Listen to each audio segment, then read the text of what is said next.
Thank you, Aditya. My name is Christophe Billen. I'm actually a political analyst and crime analyst for about the last 10 years. I've been working in and out of conflict areas, both for the UN, more recently for the International Criminal Court. I'm typically an end user of the data which is produced by many of the organizations around here. And I'd like to start from one of the lessons learned from Aditya, which is sometimes, well, more data might become problematic. Sometimes the data just doesn't have the quality that we would like it to have. So I kind of came up with an idea about a few years ago, and it's been been developing it for a few years, and the Tech Challenge allowed me and gave me the opportunity to present it, which gave me also the opportunity to come here. So I'd like to go first to a few of the problems that I see with crowdsourcing initiative of human rights violations.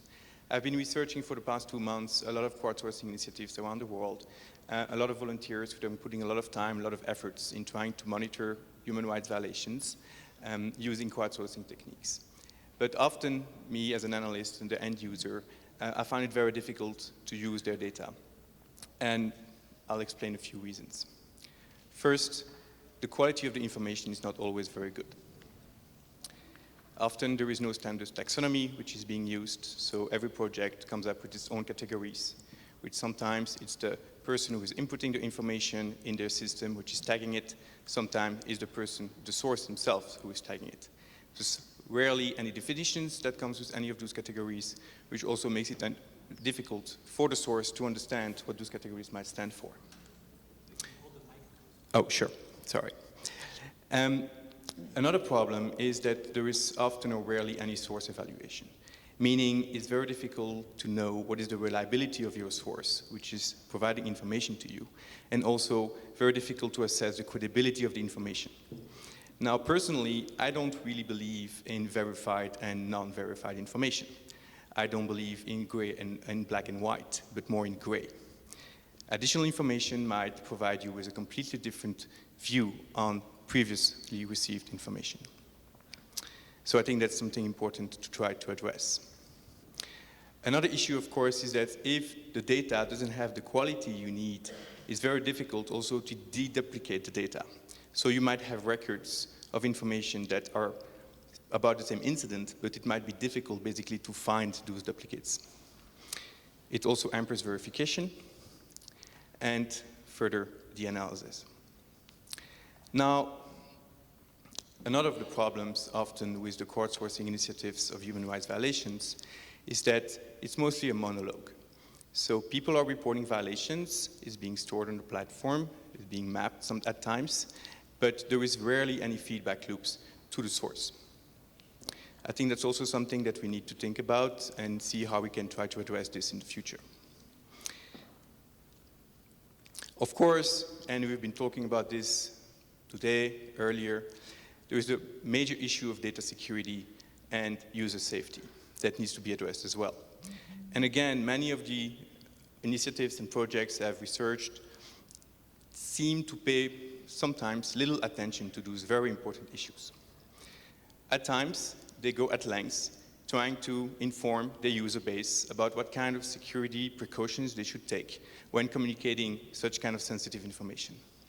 But at times, there is none of that information available on the website, and when talking to them, well, because I've interviewed a few of them as well, they seem not to realize always that this might be an issue.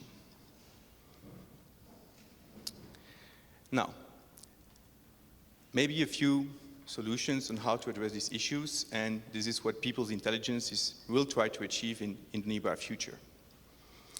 First, I'd like to propose a paradigm shift, which some of you have already raised over the last few days, which is to go from a monologue to a dialogue.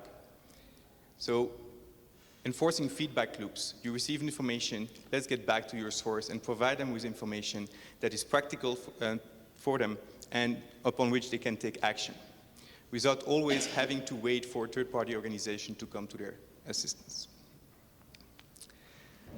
Also, I think it's important, as has been raised here, to remain low-tech, as low-tech as possible.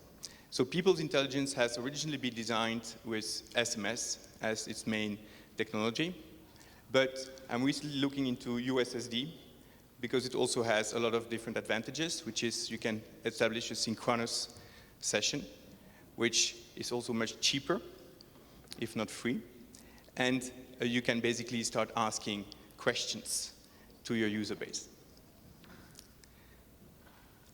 Now, what I think is highly important is that maybe it's also a shift from the typical categories that people can tag, which, as I said, might differ from one organization to another, to actually start asking holistic questions.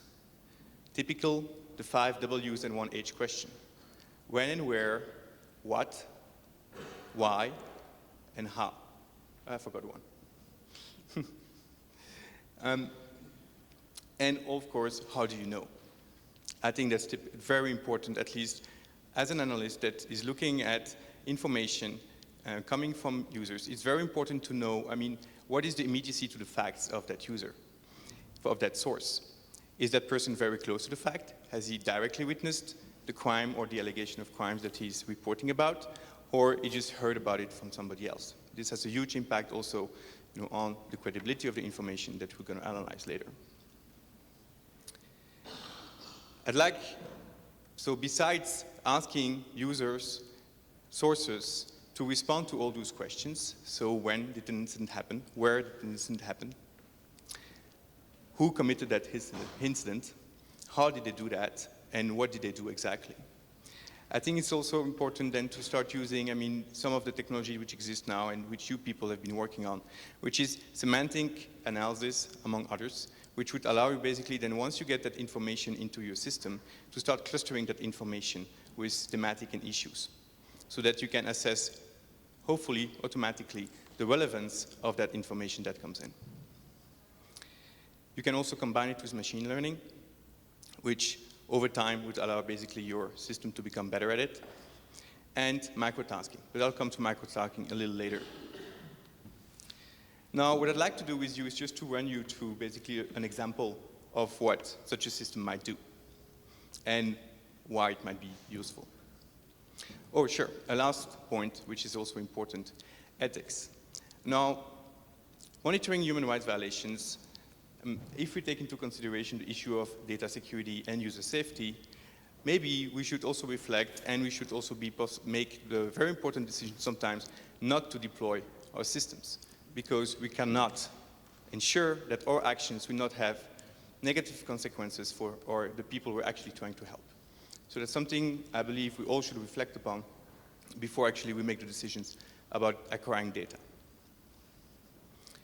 Now, I made a little comic strip, if you like, just to explain what a system like people's intelligence hopefully could do in the future. So typically you have a person who is witnessing, in this case, a killing or a massacre, and reports it via SMS or USSD session. I witnessed a massacre. Now, this is information that me as an analyst, I cannot do much with it. So the idea here is that the information system would look for the relevance of that information. Now, it's not information about a pizza recipe, for example, so that's not relevant, but it's about a massacre, so that's relevant. So let's act upon it. But obviously, a lot of information is missing. We don't know when and where that incident happened. We don't know who perpetrated that incident, we don't know the type of crime. We don't know the number of victims, for example, and we don't know how that source knows about it. So what I propose here is to engage into a dialogue with that source. Now, often those people go at great length to actually send that information in the first place. So why not get back to them and ask them more questions? Basically, typically, well, where did it take place? And when did it take place? And who did it? And so forth, until you get all the quality information that you need to perform your analysis.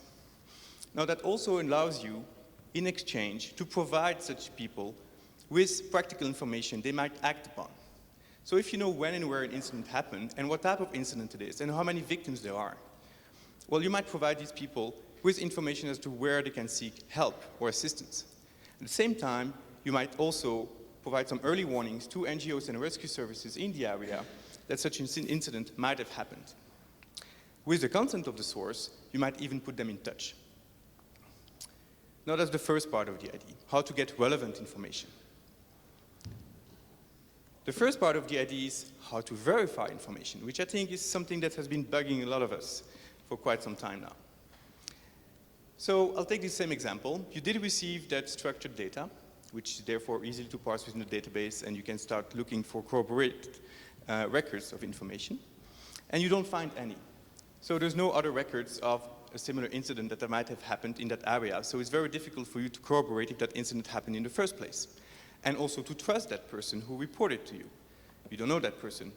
All you might have is just a telephone number and that information. So therefore, as an analyst, if I look at it, I would typically perform what we call source evaluation, which is I would attribute a reliability score for that source, which would be unknown at this stage, and a credibility score for the information, which is, again, unknown. I don't know if this is true.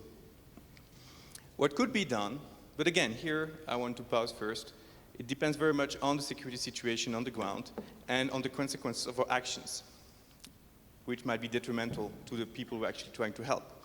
We need to choose very carefully how we try to verify that information. So there are different scenarios, of course. If you're in a conflict area with a malevolent regime who has the capacity to interfere with your communications, maybe you only want to ask people you trust, NGOs maybe in the area, to try and verify that incident. So you could send them a message, typically saying, hey, an incident happened here on that particular date. Could you verify it? First of all, if an incident happened, and document it. So then you could get basically independent information from independent sources. Now, if such information comes back to you and corroborates what your first source says, well, it will have a positive impact on that source's reliability. And also, it might provide you even additional information that you might not know about. So you might also confirm that, yes, it did happen in that village, that it did happen on that date, that there were 2 people killed. But maybe it also might allow you to know that actually there might be more than 2 or 3 people killed. So also based on that, what you can do is then automatically try to attribute reliability scores to your sources and credibility scores to your information. Now I have a few more slides, but I will try to go fast. Yeah. So user safety and data security. I think that's a very important point which I have addressed. And maybe some of you can answer me later. Tomorrow I have a self-organized session. Would USSD protocol be a good protocol to work with, which might be more secure than SMS, for example? Low literacy rate and vernacular language. I think Aditya has spoken at length about it, and I think there is also ways of combining these kind of processes with IVR systems, for example. And maybe also microtasking, because there's a big problem here is that all the recorded voice need to be post-processed, meaning you need to transcribe it, transform it into text so that it actually can be analyzed. So maybe here microtasking might be a good tool. I mean, it might be helping. Sensitization of a user base, of course, is key. I mean, there's no way that you're just going to launch a platform and people will know about it. And buy-in from NGOs and international organizations in the area as well. I mean, again, as Aditya has mentioned, very important. Funding. So the next steps. I have a self-organized session tomorrow at 15:30 in room 7, so please come along. I'd like to discuss this idea even further with you and see what problems you might see, also how you might help. I'm currently doing this market research, which is funded by Open Society Justice Initiative. That's my first next step. And then I want to do a requirement analysis and a feasibility study before doing a first prototype and then a pilot in situation. Thank you very much. For Christophe and one for Nathaniel. I wanted to ask Christophe, what is it about a message semantics that specifically for human rights violations could be identified to make that message trusted? Another question I had was, what is it about crowdsourcing specifically that lends itself so well to crowdsourcing human rights violations cases? I don't see it, or I just don't know what it is. I'm sorry, can you just repeat the second question? What is it about crowdsourcing as a method that lends itself well to identifying and pursuing human rights violations? My question to Nathaniel was, what are the challenges? Do you mind holding that and having Christophe go first? Absolutely, yeah, sure. Okay. Thank you for your questions.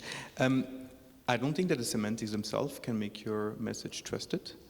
What I believe is possible, though, is that if you collect quality information and answers those basic questions, when, where, who did what, and how many victims there were, and how do you know, you get enough quality information that you can then, and if it's basically structured information, you can easily parse it into a database, and then you can basically you can run the duplication algorithms and look for other records in your database which share similar characteristics. And then, of course, it will still be, I believe, a human being will have to make the decision if yes or no, those records are related to one another. So I don't think that semantics alone answer that question. What the semantics allows you to do, I believe, is that first of all, to decide if the message that you receive is relevant or not. So let's say you receive a message about a pizza recipe and you're looking for human rights violations information, obviously it's not relevant. So that's easy. Now what it allows you to do as well is that, it also allows you basically to assess, for example, you receive a message, people are free to text in the way they want. But let's say people will refer to a killing as a murder, a death, I don't know. But this you can then semantically cluster with other terms which are similar, and therefore from that you can also again assess relevance. Is that answering the question? Okay, so second question, crowdsourcing method, why would it be fit to human rights monitoring? Okay, now the typical way people go about human rights monitoring and research it, and I don't want to, I think it can basically, is that, okay, so typical human rights organizations, they have limited resources and time. So they go in the field to research some big human rights violations they've maybe heard about, via their own sources on the ground, or local NGOs which are working with them, or the media desks. But they can't basically be permanently present everywhere in a country and report about every single violation. So I think it would be really helpful to them as well if the people had the ability to report whatever happens to them whenever they believe it's important for them to report. So they should take the onus to some extent, in reporting these. And their crowdsourcing can be really helpful, I believe. But I believe also it's very important to help them to report it in a valuable way so that organizations like existing organizations, Human Rights Watch, Amnesty International, or other organizations like the ICC or other courts can then later use that information and make also decisions basically where to distribute, and better use their resources. And for example, what incidents should be investigated and not. Hello, Christophe. Hi. Right here on this side. Okay. So it seems that the technology, it's workable. I don't see any problem. Obviously, there are always challenges, but I don't see too much of a problem in technology. Now, it seems that you might have a challenge on adoption, on mass adoption. So, for example, at some point it resembles, since you're trying to adopt, and correct me if I'm wrong, but it resembles like a 911 type of service.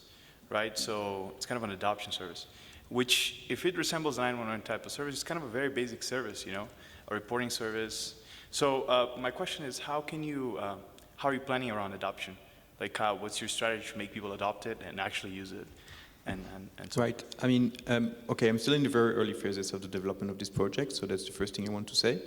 The second thing is, of course, like I mentioned, I need buy-in of, existing organizations, international organizations, NGOs on the field and so forth, who would be capital, to also sensitize your own user base.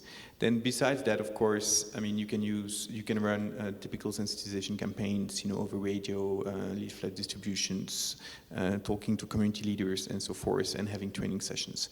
Now, what is also possible is to use SMS campaigns, basically to alert people, that this service is available to them and that those are the instructions how to use it. Another way possibly is to partner with telecommunication providers and also have them advertise about this service maybe at the back of their airtime tickets. Those are just ideas of how this might happen. But of course, it necessitates a lot of sensitization, potential training as well. I do realize that there are also issues in terms of not everybody is illiterate and therefore can text messages. So you should have backup options such as use of IVRs and call centers that should be able to receive people's call and then do the transcription of the information. And upon that, provide the necessary answers to their questions and support.